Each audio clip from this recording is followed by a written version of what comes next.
Hello everyone, it is Jayden and welcome to The Alpha, the show where we talk about the hottest topics in pop culture and sports. If you enjoyed this video, be sure to hit that like button on the video, and if you enjoy my commentary and myself truly as always, be sure to tap that subscribe button and to hit that notification bell to get notified when all my videos go live. I love you guys so much. Peace, love, and positivity always, y'all. See ya.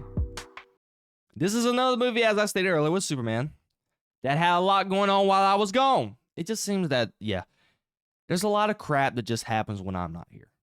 Okay, every time I'm going on vacation or not available to be able to speak into the microphone and speak my mind on certain topics, there's always some foolishness that's going on.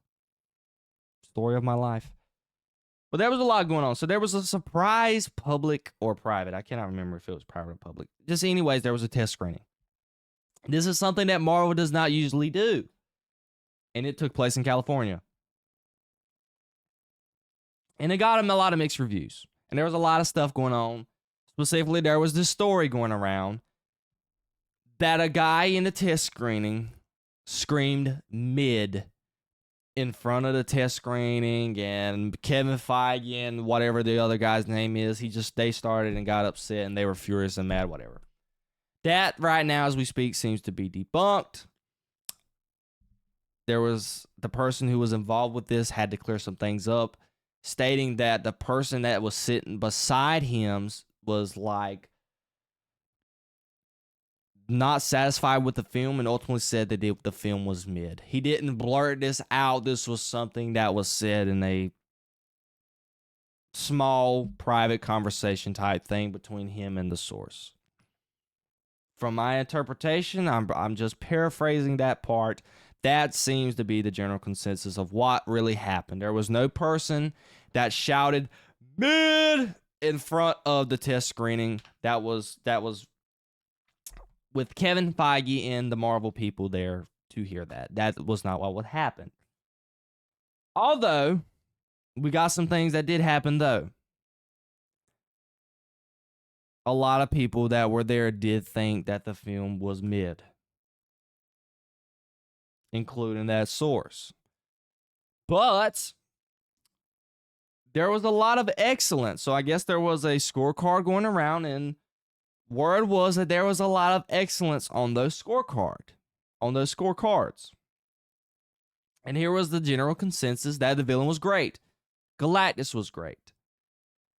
And more importantly, the Fantastic Four, who is the main force of the film, who a lot of people are going there to see, lacked development. The Thing was underutilized. They didn't like Reed Richards. And overall, the team chemistry and the family aspect just lacked development, lacked chemistry. So that's where we are at with everything.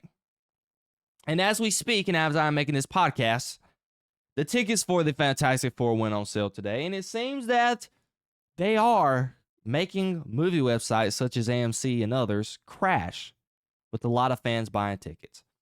I know for me, and I can speak for myself, my local AMC, they have a lot of availability as we speak, and my AMC is not crashing. So maybe this might be for bigger cities, maybe. But let's just get down to the nitty gritty, okay? I can speak about me. I have a lot of skepticism going into this Fantastic Four movie, because for me personally, from my personal opinion, I have spotted a lot of negatives more than positives. I don't like the gender politics that's being explored in this film. Don't like the female Silver Surfer. I don't like Pedro Pascal as Reed Richards. I don't like the guy who's playing Johnny. I don't like the hairstyle they got for Johnny. The only good thing I can say that I like so far has been Galactus. I like Vanessa Kirby as Sue Storm. I think that's the best casting they had out of the Fantastic Four. And for the most part, I like Ben Grimm's The Thing, even though I wish he was more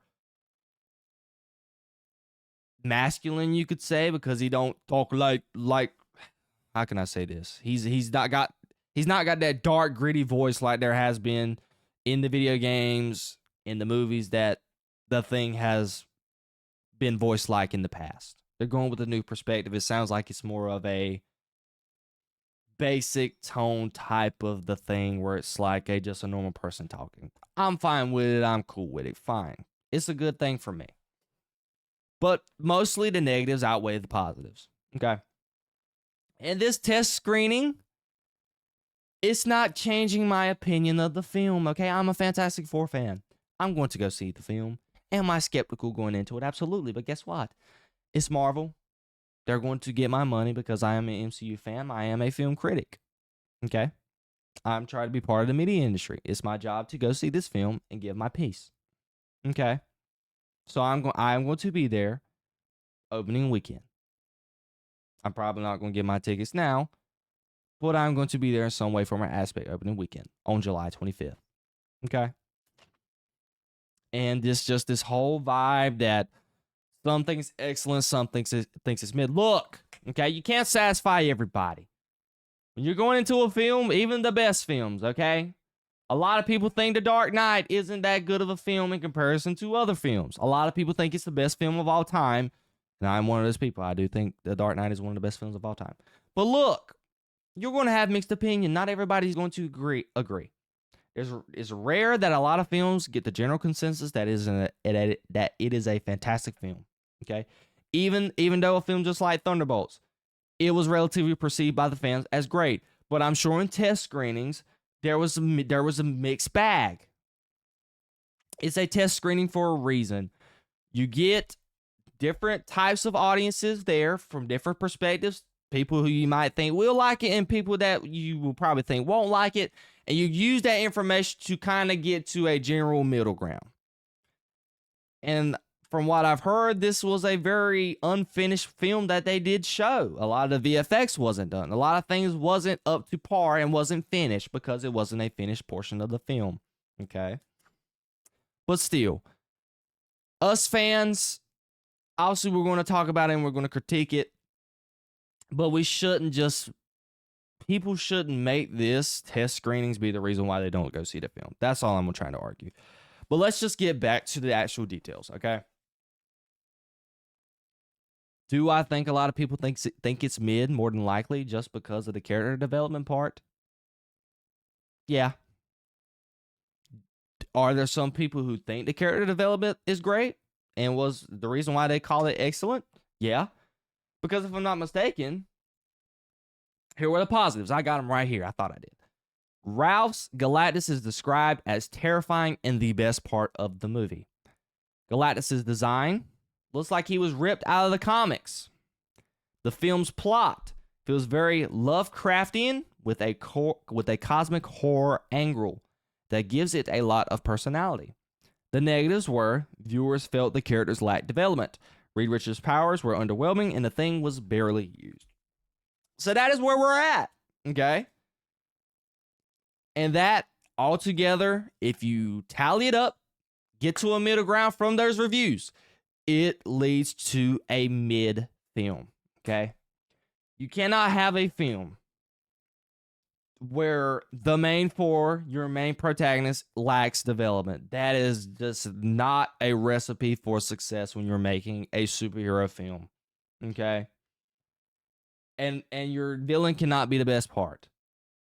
That's like going into a Superman film in Man of Steel where General Zod was better than Henry Cavill's Superman. An idea, me personally, I can say this. We can say this as well. Heath Ledger's Joker was better than Chris Bale's Batman. It was. But it wasn't a negative aspect of the film that Christian Bale's Batman wasn't the best or didn't lack character development. Christian Bale was still great. His character was still fantastic. It was just that Heath Ledger was so good. That is when it works. But you can't have a film to where your villain is great, fantastic, and almighty, and your protagonist, who the audience is there to mostly see, is not the best, is not the greatest. Who knows how much of character development they lack? That is something that is going to have to wait to be seen. But still, I can say that I am more excited for Superman than this film. Okay? A lot of it has to do with because Superman is my guy, but still, I love Fantastic Four. I think Fantastic Four has been put into a negative light for a very long time. I generally love the old two films with Jessica Alba and Chris Evans and the crew. They're two movies that they made. I liked them. I hated the recent one they did with Michael B. Jordan and them. I hated that movie. Did not like it. So I'm going into this movie with an open mind. As I just stated earlier, I don't like Pedro Pascal cast as Reed Richards. I think it is a missed opportunity. I love Vanessa Kirby. I'm tolerating the thing to a certain degree, so he ends up being a positive. For the most part, what I've heard about Johnny, I don't think I'm going to like. I'm not going to like his personality, but I think I'm going to like the VFX work and him fighting. That's going to be I'm going to love that. And I think I'm going to love Galactus as well. So I am still going to go in this movie open-minded, as I always do. I'm not going to let these test screenings and these reviews from people and blow up and say, oh, God, this movie is going to be a disaster. I'm not going to do that, okay? This is the reason why they use the test screenings, do some reshoots. I think they're doing some reshoots now, and have the film at its ultimate peak of what it needs to be come the release, okay? We're just going to have to wait and see with this movie. Is it a good sign as well that the tickets, early pre-sale tickets, is causing the ticket sales people websites to crash, such as AMC? Absolutely, that's a great sign. But still, this film has a lot of question marks, and it is causing me to be very skeptical. And I know a lot of audiences are skeptical, just like Superman. Okay. But it makes it worth to go watch to see if it is going to be great or if it is going to be the ultimate downfall of what could possibly be the end of possibly by the end. Well, let me say this. It was possible. It is going to lead to the inevitable that the MCU may be on its last leg.